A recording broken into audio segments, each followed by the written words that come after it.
սրանք անլուրջ էին համարում օրինակ impeachment-ի գործընթացը, բայց դրան զուգահեռ նրանք ջանքու եռանդ չխնայեցին, որ մի ինչ-որ փուչ գործ, որ 7 տարի ոչ քննվել է,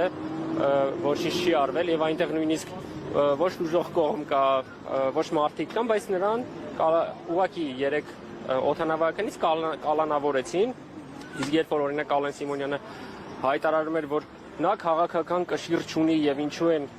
այլ մարդկանց չի առաջադրվել, Դավիթ Համբարձումյանը ըստ իս շատ լավ ապացուցեց, թե ինչի համար է ընտրությունը կանգ առել նրա վրա,